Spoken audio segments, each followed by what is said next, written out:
That's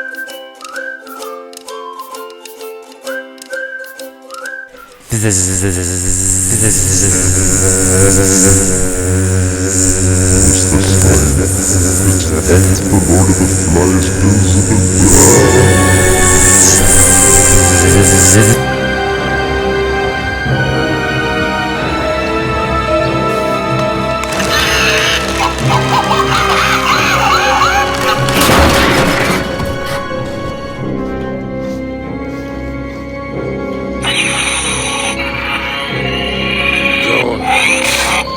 Pretend with me.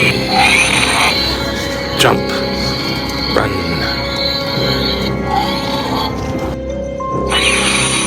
Do you really think you can hide?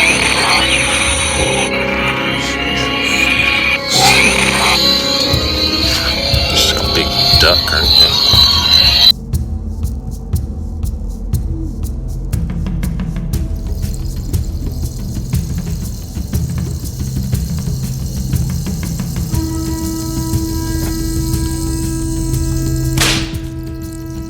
How's it? Hang loose. Welcome to Mongoose Max Hawaii. The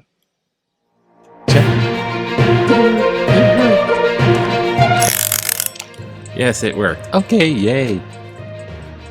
Well, it is Saturday. We don't have a paper. Well, we got the online paper. We're just going to look at one little news thing. That's it. Maybe a letter. Because I want to focus a little bit today about a movie review. That's right. No spoilers. That's right. No spoilers. Movie review. This is a movie called A Haunting in Venice. Now, it involves the super sleuth Hercule Poirot. He's a little bit like, if you don't know, he's like the super sleuth that Agatha Christie created. So he's the detective, like the Sherlock Holmes going around in the Agatha Christie stories. So Agatha Christie writes this story called Halloween Party. That's what it's called. And they made it into this movie, Haunting in Venice. So of course it's set in, no spoiler, Venice. It's in the title. And there's a cast of it's a big whodunit, right? And they're all locked in this, they get trapped in a sense in this kind of a whatever it is, a building that's like its little palace building. That's like a Venice thingy, and it's a dark and stormy night. Of course, there's a storm outside that happens during this party, and yeah, he's a little bit like I was gonna say Inspector Clouseau. I bet you the Pink Panther Inspector Clouseau is based on this guy, like a spoof of this guy. He's French, and he's like, I do not know about that paranormal. I'm exaggerating. Just cannot help it. Clouseau. Does your dog a bat? Yeah. I don't know. Touch me, Minky. Holy shit. Yes, it's Skull Monkey. Skull Monkey the Freak. Halloween fun here.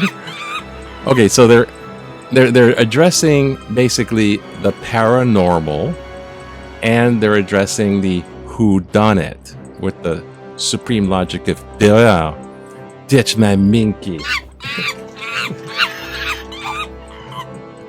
Ditch my monkey. I don't think it was like that, was it?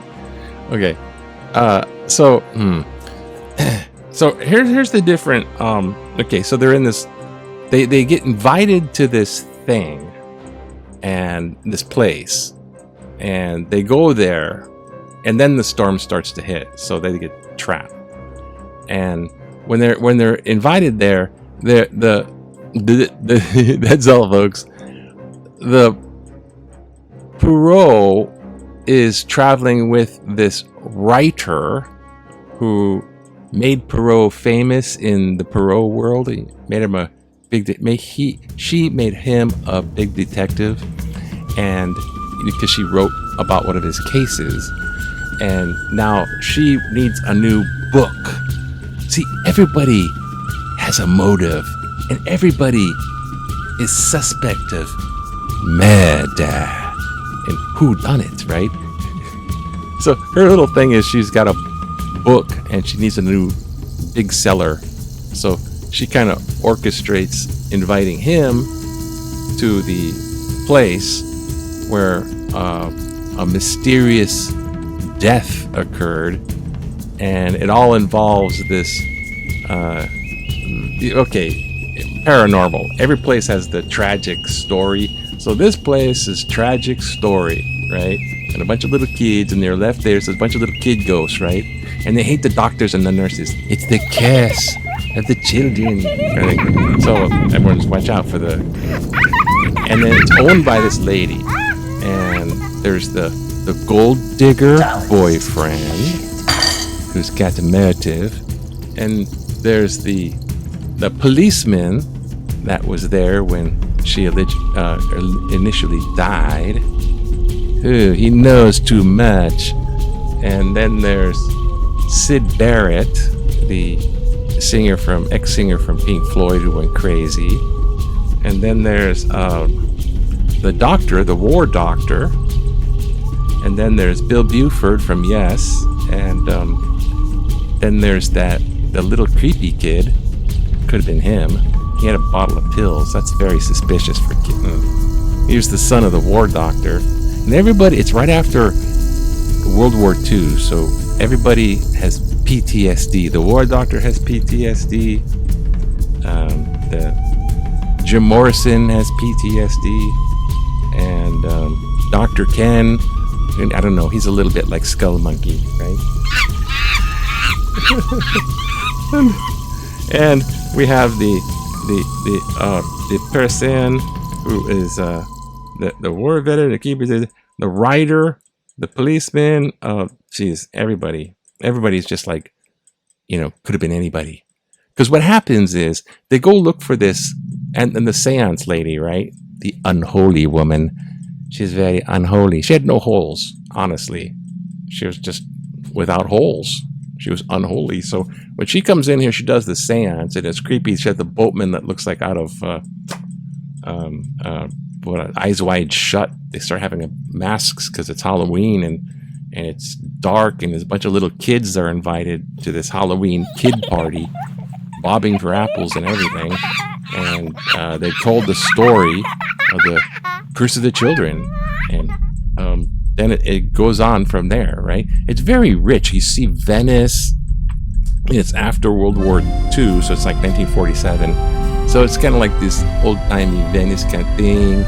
And they're in this little palace building. It's a building that's all kind of, it has gates. It's like its own little cut off. It's its own little unit. And they go exploring, and then there's the paranormal, because they're all invited for a seance conducted by the unholy woman. It could be her too. Who done it? So the unholy woman starts it all off with the seance. This is after the kid party, and the kids are like, okay, time to go home. But some kids stick around. And the kid with the bottle of pills, could have been him. Who done it? I tell you what, I tried to pick who done it, and my guess was wrong. I won't tell you who I picked, because no spoilers, right? It was, who was the butler? No, there was no butler. So they have the seance, right? Because the kids are gone, and they got the adults, and they talk about this lady who fell off the balcony, and she's a ghost in the place, and the place has haunting ghost stuff. And Poirot's like, I do not believe what I cannot see with my own eyes. The dead are to speak to us and cause such things. She is a fraud, this seance lady, this unholy woman. She's fraud. And so he goes out to prove that she's a fraud. Okay. So I'll kind of stop with she starts off with the typewriter, though. I gotta say this. Instead of an Ouija board, she's got a friggin' typewriter. I will connect these spirits with... Oh, she doesn't talk like that. Poirot does. The unholy woman is, I will talk to the spirits with the typewriter. I consider myself a secretary with invitation. Not everyone talks with them. I'm just going off on my Clouseau. Right? Don't touch my monkey. So there it is. It has rich character development, I think. It goes pretty fast. It's got the whodunit thing for sure. It's got the whole spooky place, right? So the atmosphere is really great. It's very visual. And they got Poirot with the 2 mustache. I've got 2 mustaches because somebody has touched my Mickey. And, they're trying to solve the ghost lady, which is kind of like the cold case. And then as he's like trying to debunk the paranormal, and the lady's like, I'm going to write a book. And the other people are like, I don't have motive with the rich, the rich gold digger guy and the other guy. And everyone's got, even Poirot has PTSD. So it just has all these things going on. And then stuff starts to happen. That's when stuff starts to happen. That's the setup. It's murder. It's murder. In the business of St. Mary. Murder. So now they're like, he locks the gate. Somebody in here typed the letter M. For murder. Or was it? Again. Anyways, that's my little review. I think it's a good movie. It's worth seeing, especially if you like the whodunit stuff. It's cool. I couldn't guess who did it, but those things are designed that way. Let's check out a little bit of the news for Hawaii. Here it is, the news. The Lahaina death toll was 115 for the longest time. It never wavered until today. It went down to 97. Now, I don't know how 115 went down to 97, but it did. Okay, so there's actually less people that died. So the people that were dead are no longer like Maki died dead. So some of them, they're back from the grave.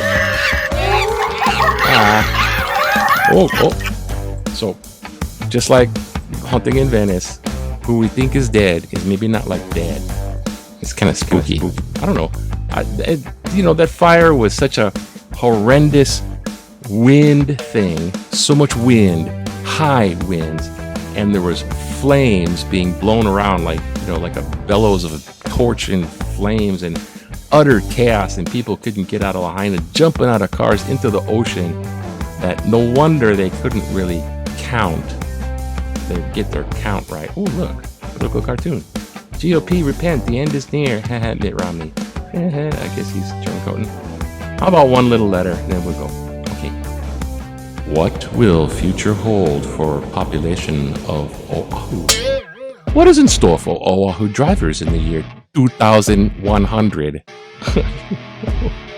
Don't we have the little George Jetson cars? What will be the population increase, Glenny?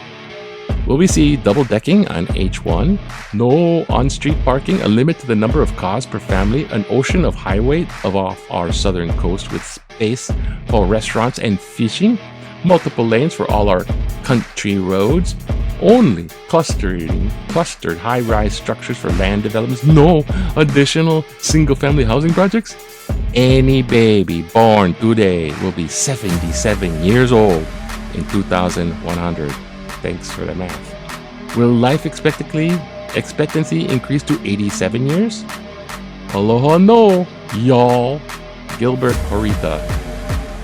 Thanks Gilbert for trying to wow my brain. It's kind of like sociology statistics.